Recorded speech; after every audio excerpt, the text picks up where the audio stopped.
પતિએ પ્રેમિકા સાથે મળીને પત્નીને જાહેરમાં ઢોર માર માર્યો અને કહ્યું કે તું અમારા રસ્તામાં કેમ આડી આવે છે। સાંભળવામાં અને જોવામાં આ થોડી ફિલ્મી ઘટના લાગે છે, પરંતુ આ ઘટના બની છે અને જેણે ઘણા સવાલો અહીંયા ઉઠાવી દીધા છે। શું ને સમગ્ર મામલો તેના વિશે વિગતે ચર્ચા કરીશું। નમસ્કાર, આપ જોઈ રહ્યા છો નિર્ભય ન્યૂઝ। હું છું આપની સાથે પ્રથમ મોદી। સુરતમાં બનેલી એક એવી ઘટના જેણે માનવતા કદાચ શરમમાં મૂકી દીધી છે। સુરતના પ્રગતિ આઈટી પાર્ક પાસે જાહેરમાં એક પતિ દ્વારા પોતાની પત્ની પર જીવલેણ અત્યાચાર કરવામાં આવે છે। સીસીટીવી ફૂટેજ સોશિયલ મીડિયા પર અત્યારે ઘણા વાયરલ થઈ રહ્યા છે। આ વિડીયોમાં સ્પષ્ટ રીતે જોઈ શકાય છે કે ભર બપોરે જાહેર રોડ પર પતિ પોતાની પત્નીને ઢોર માર મારી રહ્યો છે। આટલું જ નહીં, આ હુમલામાં પત્નીની સાથે તેની પ્રેમિકા પણ સાથે હોવાનું સામે આવ્યું છે। અને આ સવાલ એ થાય છે કે શું જાહેર રોડ પર મહિલાની સુરક્ષાનું કોઈ સ્થાન નથી? આ ઘટનાએ સુરત શહેરની સુરક્ષા વ્યવસ્થા સામે ઘણા મોટા સવાલો ઊભા કરી દીધા છે।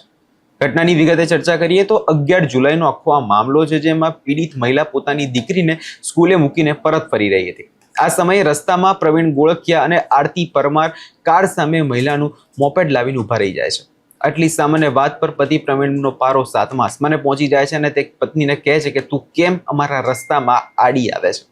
અને ત્યારબાદ જાહેર રસ્તા પર જ અપશબ્દો બોલી પત્નીને વાળ પકડીને તેને ઢોર માર મારવાનું શરૂ કરી દેવામાં આવે છે। આ દ્રશ્યો જેટલા ગંભીર છે ને આસપાસના લોકો પણ એ સમયે ભેગા થઈ ગયા હતા અને મહિલાને બચાવવામાં મદદ કરી હતી। સૌ પહેલા એ વિડીયો પર એકવાર નજર કરી લઈએ। આ સમગ્ર મામલે પીડિત મહિલાએ હિંમત દાખવીને ઉત્તરાણા પોલીસ સ્ટેશનમાં પતિ પ્રવીણ ગોળકિયા અને તેની પ્રેમિકા આરતી પરમાર સામે ફરિયાદ નોંધાવી છે। પોલીસે તાત્કાલિક ધોરણે કાર્યવાહી હાથ ધરી અને સીસીટીવી ફૂટેજ આધારે આરોપી પતિ પ્રવીણ ગોળકિયાની ધરપકડ કરી લેવામાં આવી છે। હાલ પોલીસ આ મામલે આગળ કાયદેસરની તપાસ ચલાવી રહી છે, પરંતુ સવાલ એ છે કે જે વ્યક્તિ જીવનભર સાથે રહેવાના વાયદા કરે છે અને જે વ્યક્તિને હિંસક બની જાય એ કેટલું યોગ્ય? આરોપી પતિને થોડાક જ સમયમાં પકડીને તેને કાયદાનું ભાન કરાવવામાં આવ્યું છે અને જે તે ઘટનાએ પહોંચી તેનું રિકન્સ્ટ્રક્શન પણ કરવામાં આવ્યું છે। સૌ પહેલા આ મામલે પોલીસનું શું કહેવું છે એકવાર એ પણ જોઈ લઈએ। ઉત્તરાણ પોલીસ સ્ટેશન વિસ્તારની અંદર એક ફરિયાદી છે હિરલબેન ગોલકિયા કરીને, એમને ફરિયાદ જે નોંધાવી છે અને એ જે ફરિયાદ નોંધાવી છે એમના પતિની સામે, જેમનું નામ છે પ્રવીણભાઈ ગોલકિયા। જ્યારે હિરલબેન છે પોતાની એક્ટિવા મોપેડ લઈને ઉત્તરાણ પોલીસ સ્ટેશન વિસ્તારના વીઆઈપી સર્કલ વિસ્તારથી પસાર થઈ રહ્યા હોય છે, એ સમયે એમના જે પતિ છે પ્રવીણભાઈ ગોલકિયા એ 4 વ્હીલર લઈને ત્યાંથી પસાર થતા હોય છે। એટલે બંને જે છે પતિ પત્ની એ સામે વાહન લઈને પસાર થતા હોય છે અને બંને ત્યાં આ વિસ્તારની અંદર મળે છે।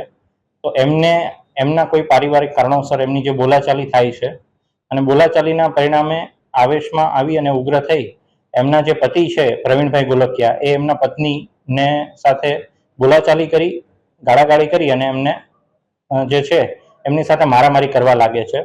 અને આ રીતનો જે ગુનો જે છે એ પ્રવીણભાઈ ગોલકિયા અને અન્ય એક જે બેન છે એમની સામે હિરલબેન ગોલકિયાએ જે છે એ ઉત્તરાણ પોલીસ સ્ટેશનની અંદર રજીસ્ટર કરાવેલો છે।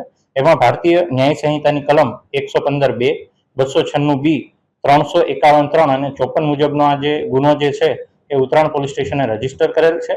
અને આ કામે જે પ્રવીણભાઈ ગોલકિયા છે એમને ઉત્તરાણ પોલીસ સ્ટેશને એમને અટક કરેલા છે અને આગળની જે કાયદેસરની જે કાર્યવાહી છે એ કરવા માટેની તજવીજ હાલમાં ચાલુમાં છે।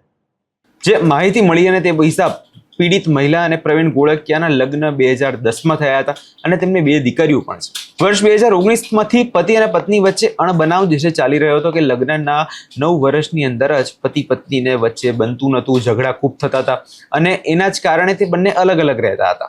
આ મામલે કાયદાકીય કેસ પણ કોર્ટમાં ચાલી રહ્યો છે અને એક તરફ કોર્ટમાં જ્યારે કેસ ચાલી રહ્યો છે અને બીજી તરફ જાહેરમાં પત્ની પર પતિ દ્વારા જે હુમલો કરવામાં આવ્યો છે, આ ઘટના સમાજમાં વધતી જતી જે ગુનાખોરી અને કૌટુંબિક વિવાદને ગંભીર સ્વરૂપ દર્શાવી રહી છે। આ ઘટના બાદ સુરતમાં મહિલા સુરક્ષાનો મુદ્દો કદાચ ફરી એકવાર ચર્ચામાં આવશે અને થોડા સમય પહેલા આપણે જોયું હતું કે આ મુદ્દો ઘણો ચર્ચામાં પણ આવ્યો હતો।